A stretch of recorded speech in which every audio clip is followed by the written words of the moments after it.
श्री स्वामी समर्थ. आजच्या व्हिडिओमध्ये मी तुम्हाला डबल चेन स्टिच कशी करायची ते सांगणार आहे. तुम्ही ब्लाऊजच्या बॉर्डरवरती किंवा आणखीन दुसऱ्या कोणत्या कपड्यावरती ब्रॉड अशी गोल्डन चेन स्टिच पाहिली असेल. ती चेन स्टिच कशी क्रिएट करायची, ती broad chain stitch, double chain stitch कशी क्रिएट करायची हे बऱ्याच जणांना माहीत नसतं. तेच आज मी तुमच्यासोबत शेअर करणार आहे की डबल चेन स्टिच कशी क्रिएट केली जाते किंवा एकदम ब्रॉड अशी चेन स्टिच आपण आपल्या बॉर्डरवरती कशी क्रिएट करतो. व्हिडिओ शेवटपर्यंत पूर्ण पहा. इथे मी गोल्डन जरी थ्रेड आणि 14 नंबरची निडल घेतलेली आहे आणि जरी थ्रेड आणि 14 नंबरची निडल हातामध्ये कशी पकडायची हे मी ऑलरेडी तुम्हाला सांगितलेलं आहेच. आता तुम्हाला इथे मी डबल चेन स्टिच केलेली दिसत असेल. त्याच सारखी आपल्याला आता इकडे डबल चेन स्टिच क्रिएट करायची आहे. इथे आता मी जरी थ्रेड घेतलेला आहे आणि इथे मी थोडे नॉर्मल मोठे लूप तुम्हाला क्रिएट करून दाखवते.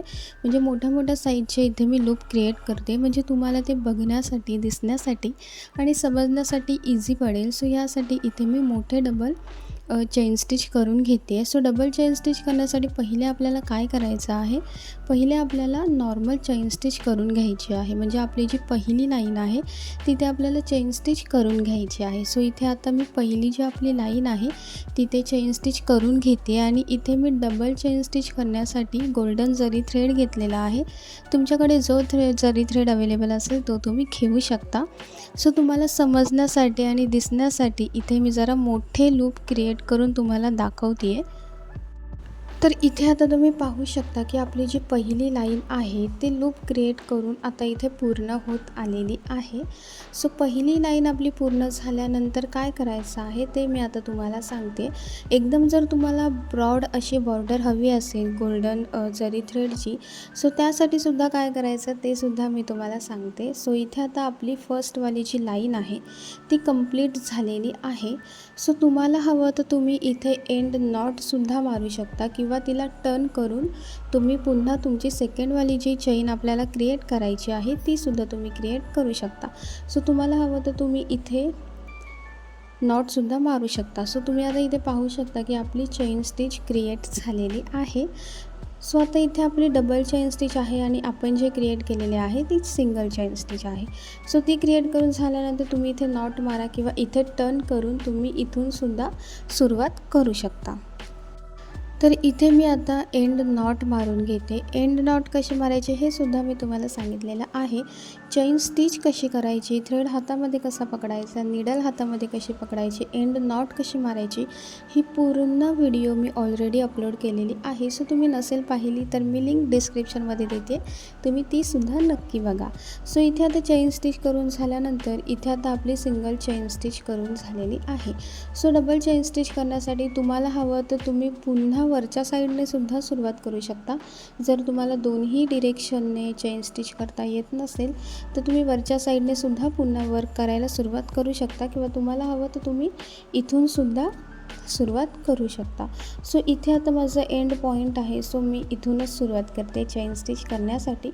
डबल चेन स्टिच करताना सुद्धा आपल्या फर्स्ट लाईनचा जो चेन स्टिच आपण इथे क्रिएट केलेले आहेत लूप, त्याच लूप वाईज आपल्याला इथे सेकंडवाली चेन स्टिच क्रिएट करायची आहे.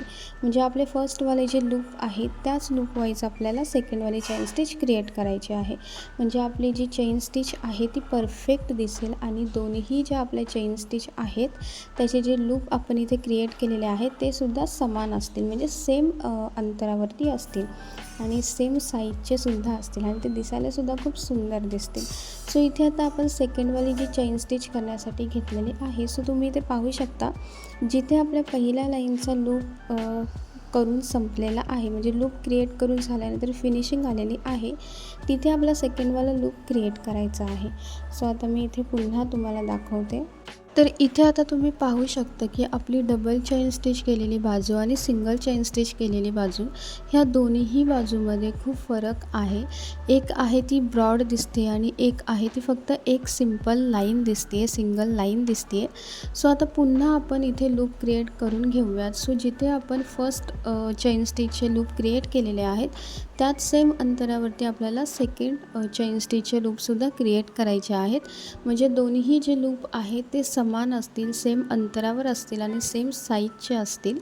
सो आता इथे आपली चेन स्टिच क्रिएट करून झाल्यानंतर इथे आता आपल्याला एंड नॉट मारायची आहे. सो इथे आता आपली फिनिशिंग लाईन आलेली आहे. सो इथे आता आपल्याला एंड नॉट मारून घ्यायची आहे. तर इथे आता तुम्ही पाहू शकता की आपली सिंगल चेन स्टिच आणि डबल चेन स्टिच ह्याच्यामध्ये किती फरक आहे. सिंगल चेन स्टिचमध्ये फक्त एक लाईन दिसते आणि डबल चेन स्टिच आपण केल्यानंतर ती नॉर्मल ब्रॉड दिसते. तुम्हाला जर ह्याच्यापेक्षा जास्त ब्रॉड लाईन हवी असेल तुमच्या ब्लाऊजवरती किंवा ब्लाऊजच्या बॉर्डरवरती, स्लीव्जवरती किंवा कुर्तीवरती किंवा आणखीन कोणत्या कपड्यावरती आणखीन जर तुम्हाला ब्रॉड लाईन हवी असेल तर तुम्ही याच्यापुढे आणखीन 3 ते 4 चेन स्टिच करून घेऊ शकता. इथे मी डबल चेन स्टिच केलेली आहे 2 लाईनमध्ये. सो तुम्हाला हवं तर तुम्ही आणखीन याच्यामध्ये 3-4 लाईन ॲड करू शकता, ज्याच्यामुळे तुम्हाला जशी ब्रॉड चेन स्टिच हवी, बॉर्डर हवी तशी तुम्हाला मिळून जाईल. सो तुम्हाला ही व्हिडिओ आवडली असेल तर चॅनल नक्की सबस्क्राईब करा. थँक्यू.